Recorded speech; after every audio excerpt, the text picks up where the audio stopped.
बहुत समय पहले की बात है। रतनपुर नाम का एक सुंदर सा गांव था।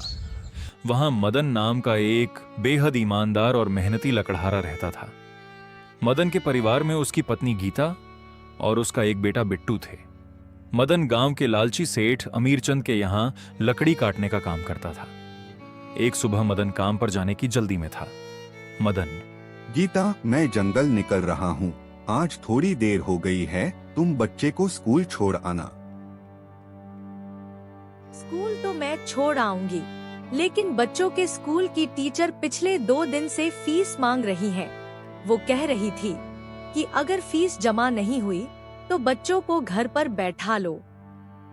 अरे पर सेठ अमीरचंद जो पगार देता है उससे तो सिर्फ घर का राशन ही आ पाता है, अब फीस कहाँ से लाऊं?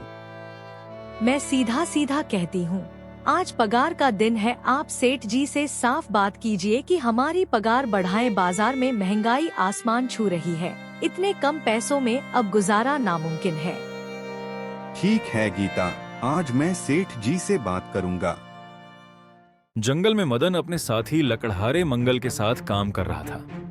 तभी मंगल ने कहा, मदन भाई, आज पगार का दिन है, देखना वो मक्खी चूस सेठ अमीरचंद फिर कोई न कोई बहाना बनाकर पैसे काटेगा। पिछली बार मेरी बेटी बीमार थी, मैंने 2 दिन की छुट्टी क्या ली, उसने मेरी आधी पगार ही काट ली।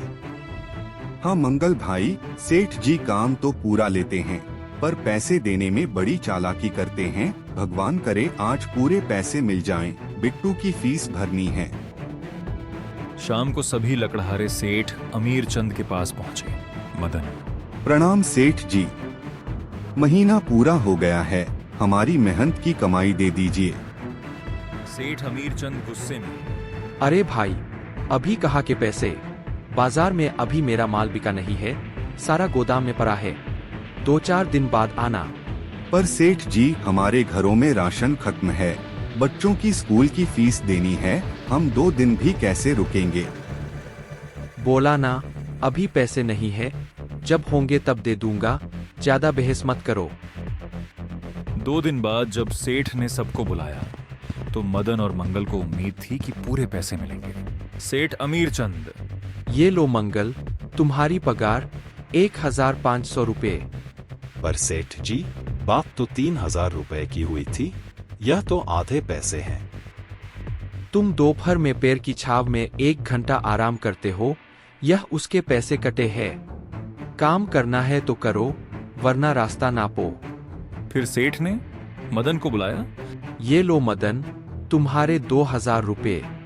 सेठ जी, मैंने तो 1 मिनट भी आराम नहीं किया, फिर 1000 रुपए क्यों काटे?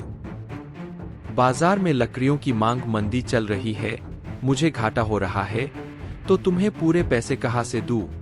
रखना है तो रखो, वरना कल से काम पर मत आना। घर लौटने पर गीता पैसों को देखकर उदास हो गई। मदन ने फैसला किया कि वह सेठ के यहाँ काम खत्म करने के बाद शाम को कोई दूसरा काम ढूंढेगा। अगले दिन मदन पूरे गांव में काम की तलाश में भटक रहा था। तभी अचानक जंगल के पास से एक आदमखोर शेर दहाड़ता हुआ उसकी तरफ लपका। शेर को अपनी तरफ आता देख मदन के होश उड़ गए। वह अपनी जान बचाने के लिए तेजी से भागा और सामने झाड़ियों के पीछे छिपी एक पुरानी रहस्यमयी गुफा में जाकर घुस गया। शेर गुफा के बाहर थोड़ी देर घूमा और फिर चला गया। मदन ने चैन की सांस ली। तभी उसकी नजर गुफा के कोने में रखी एक अजीब सी टोकरी पर पड़ी। जैसे ही मदन ने उसे हाथ लगाया, गुफा में एक भारी आवाज गूंजी। आवाज, ठहरो, इसे छूने की कोशिश मत करो। तभी एक जोरदार रोशनी हुई और वहां एक विशाल जिन प्रकट हो गया। कौन हो तुम और मेरी गुफा में क्या कर रहे हो?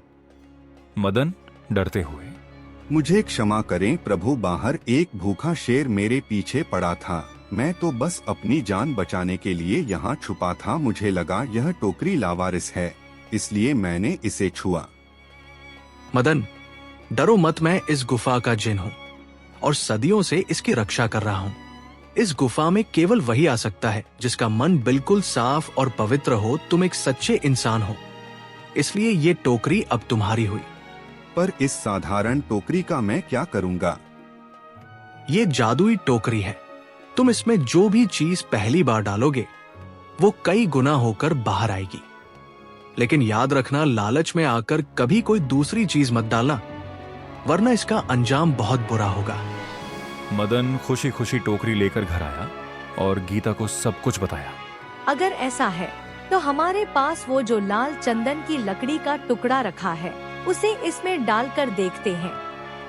मदन ने जैसे ही चंदन की लकड़ी का टुकड़ा टोकरी में डाला, देखते ही देखते उसमें से ढेर सारी कीमती और खुशबूदार चंदन की लकड़ियां बाहर आने लगी। मदन खुशी से, अरे वाह गीता, यह तो सच में चमत्कार है। अगले दिन मदन बाजार जाकर उन चंदन की लकड़ियों को सही दामों में बेचा। व्यापारियों ने खुशी खुशी मदन से सारी लकड़ियां खरीद लीं। मदन के पास अब अच्छे खासे पैसे आ गए थे। घर आकर उसने गीता को पैसे दिए। अब तो हमारे पास यह टोकरी है, अब आपको उस जालिम सेठ अमीरचंद के यहाँ जाने की क्या जरूरत है? तुम ठीक कह रही हो गीता, लेकिन मैं सिर्फ अपना भला नहीं सोच सकता। मंगल और गांव के बाकी लकड़हारे भी सेठ के अत्याचार से परेशान हैं। मैं उन सबको अपने साथ इस व्यापार में जोड़ूंगा। हम सब मिलकर चंदन की लकड़ियों का नया काम शुरू करेंगे और सबको उनकी मेहनत का पूरा हक मिलेगा। मदन की यह बात सुनकर गीता मुस्कुरा दी और अब रतनपुर गांव के गरीब लकड़हारे खुशहाल होने वाले थे। यही कहानी हमें सिखाती है कि ईमानदारी और दूसरों के प्रति भलाई की भावना इंसान को कभी हारने नहीं देती। मदन ने गरीबी और सेठ के अत्याचारों के बावजूद अपनी ईमानदारी नहीं छोड़ी, जिसका फल उसे जादुई टोकरी के रूप में मिला। सबसे बड़ी बात यह है कि जब मदन के पास धन आया तब भी वह स्वार्थी नहीं बना। उसने अपने साथ साथ अपने साथी मजदूरों की भलाई के बारे में सोचा। सच्चा धन वही है जो दूसरों की मदद करने और सबको साथ लेकर आगे बढ़ने में इस्तेमाल किया जाए। लालच बुरी बला है और नेकी का फल मीठा होता है। यही इस कहानी का मुख्य संदेश है।